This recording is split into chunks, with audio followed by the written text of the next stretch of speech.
A naval drone versus a fighter jet. Ukraine rewrites the rules of war. It took just 7 seconds. That's all it took for a silent underwater shadow gliding beneath the waves to reshape the rules of aerial warfare. This isn't a scene from a Hollywood blockbuster.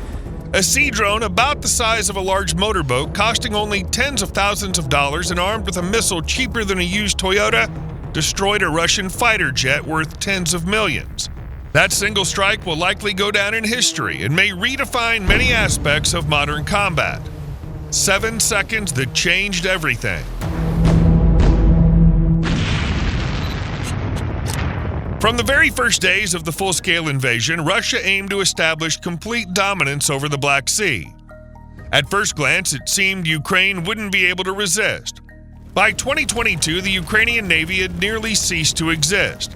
Most of its vessels were either lost after the annexation of Crimea or had become outdated, both morally and technically.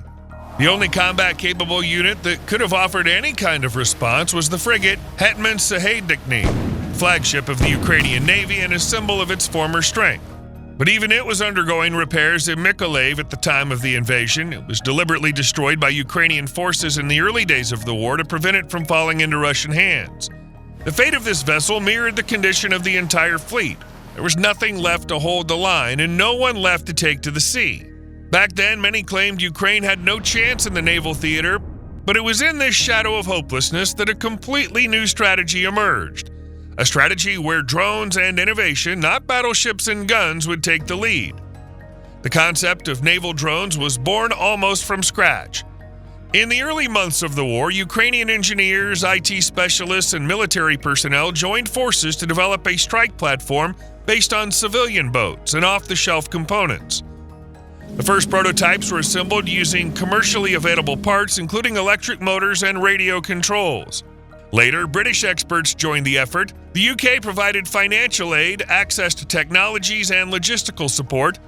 Through secret military programs and structures like UK Defense Intelligence, Ukraine received guidance on navigation, control systems, and even explosive components. The British also assisted in testing these drones in closed waters outside Ukraine. This collaboration led to the emergence of several models of Ukrainian sea drones, or as they became known, uncrewed surface vessels, USVs. The most well-known is the Sea Baby. It can reach speeds of up to 55 miles per hour, 90 kilometers per hour, and has an operational range of up to 500 miles, 800 kilometers. Powered by an electric engine, it can carry up to 1,875 pounds, 850 kilograms of explosives on board. Later came the Magura V5, a versatile platform capable of serving both as an attack and reconnaissance drone. Measuring 18 feet, 5.5 meters in length, it can reach speeds of 45 miles per hour, 75 kilometers per hour, while its payload is smaller, between 450 and 650 pounds, 200 to 300 kilograms.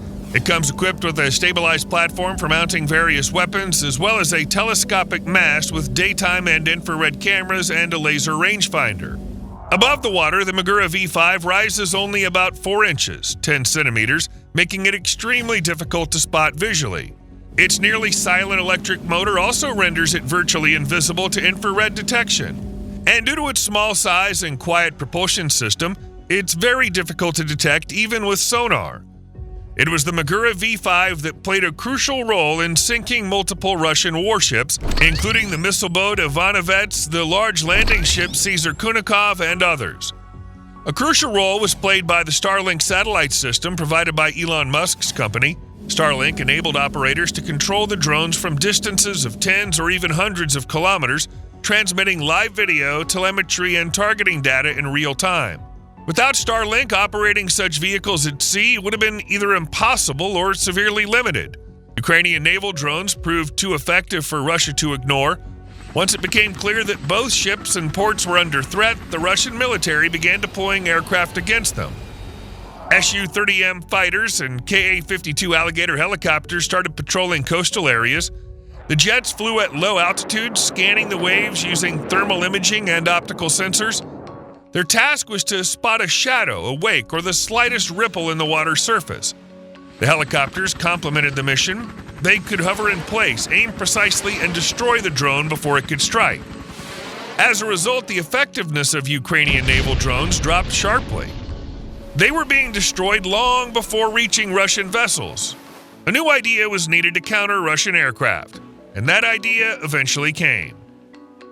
On the night of May 2nd, 2025, at 3:15 a.m., a Magura V-7C drone, built on the Magura V-5 platform, silently moved through the waters near the Russian naval base in Novorossiysk. It was on a hunt, but this time its target wasn't a Russian warship, it was a Russian fighter jet. On board, two R-73 short-range air-to-air missiles, known by NATO as AA-11 Archers, lay motionless, each equipped with infrared homing heads. The drone's day and infrared cameras constantly scanned the surroundings. The image was instantly transmitted into orbit, bounced off one of the Starlink satellites, and reappeared a moment later on a monitor inside an unmarked van on the outskirts of the small Ukrainian coastal town of Ochakiv, a place known for a rebellion by Russian naval sailors against the Tsarist regime over a century ago. That uprising was brutally suppressed. Two operators from Ukraine's main intelligence directorate, a lieutenant and a major, monitored the screen closely. Magura V-7 entered a designated area known as Blackbird 5 and came to a stop. The sea was calm and empty. In the distance, a faint thermal signature, a Romanian oil platform. Suddenly a flash. A thermal trail appeared on the screen, then another, two airborne targets. They were flying low on a north-south course. Their silhouettes were unmistakable. Two Su-30Ms, or Sukhoi Su-30 flankers as NATO classifies them, conducting a routine search for sea drones. One of the fighters broke formation and turned toward Magura V-7. The Ukrainian operators responded instantly. The drone slowed to 18 knots. Its body sank lower into the water, blending with the waves. Its heat signature adjusted to match the surrounding sea temperature. It became invisible. The Su-30M descended, slowly sweeping the surface in search of suspicious shapes. A light tap of a finger on a button hundreds of miles from Novorossiysk, and the drone activated its key component, a telescopic mast. It rose silently above the deck. The target was closing in. The drone's infrared camera detected the Russian fighter at a distance of 1.8 kilometers or 1.12 miles. The laser rangefinder confirmed it, 1.68 kilometers or 1.04 miles. The AA-11 Archer missile has a kill radius of 5 kilometers or 3.1 miles, even against maneuvering targets. Time to strike. Another press of a button and a soft hum began to rise within the drone. The stabilization system for the missile platform activated, making up to 50 adjustments per second. Firing one, came the quiet announcement from Ochakiv. The pre-dawn darkness was torn by a flash as the missile launched, streaking toward its target. In the cockpit of one of the Su-30Ms, a siren wailed, "Missile alert!" The pilot fired off flares and veered hard left, initiating an evasive maneuver. Too late. The Archer, traveling at Mach 2.5, around 1,900 miles per hour or 3,100 kilometers an hour, easily caught up with the aircraft. Impact. Shrapnel tore through the right engine, ignited a fire, and damaged the flight control systems. Flames engulfed the jet. The two Russian pilots yanked the red ejection handles, and in the next second, they were launched skyward into the paling dawn. Direct hit! The lieutenant allowed himself a burst of emotion. A quick movement of the joystick, and the Ukrainian drone pivoted sharply, its infrared camera locked onto the second aircraft. "Firing two," ordered the major. The second missile launched, racing after its next victim. The story repeated itself. Sirens in the cockpit, desperate evasive action, and then the explosion. Another ejection. 2-0 for Ukraine. The fight wasn't over. Russia responded immediately. Two Ka-52 Alligator helicopters lifted off from an occupied airfield and began pursuit. The missile launch site was still visible in their thermal scopes. Magura's V-7 engines roared at full throttle. Throwing up white wakes, the drone surged home, racing back to Ochakiv at 45 miles per hour. But what's 45 miles per hour when an alligator's bearing down at 190 miles per hour or 310 kilometers an hour? The distance between hunter and hunted began shrinking rapidly. The helicopters activated their onboard electronic warfare systems. Inside the van in Ochakiv, the signal began to flicker. The monitor alternated between a clear image and a pixelated mess. The lieutenant scrambled to adjust the Starlink terminal, boosting the signal, realigning the antenna. "They've activated jamming," he reported. The real problem wasn't just the drone's survival, it was getting the proof out. If the video, telemetry, and confirmed hits didn't reach Kyiv, Russia could deny everything, claim there were no downed jets. The alligator closed in for the kill. Their targeting systems tried to lock onto the bobbing drone through the choppy waves. Magura V7 began evasive maneuvers. Terrain echo mode engaged. The drone weaved between crests, made sharp turns, diving to stay low and unpredictable. "Emergency satellite burst, now," the major ordered.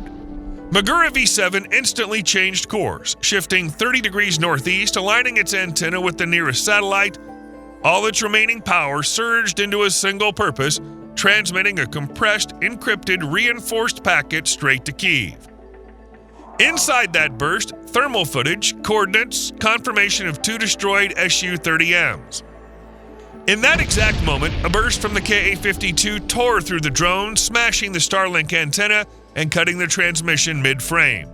A second burst followed. 30mm rounds obliterated the remaining components.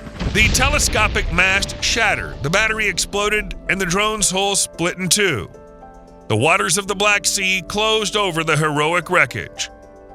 The next day, Major General Kirilo Budanov, head of Ukraine's main intelligence directorate, confirmed that 2 multi-role Su-30 flanker fighters had been shot down. Footage of the first shoot-down appeared on social media. Budanov stated there were no images of the second.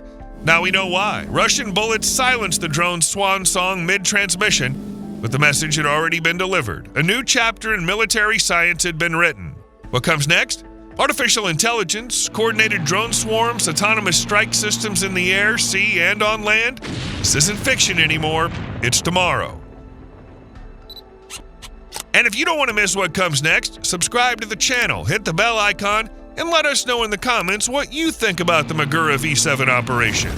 What do you believe will be the next weapon of the future? See you again very soon.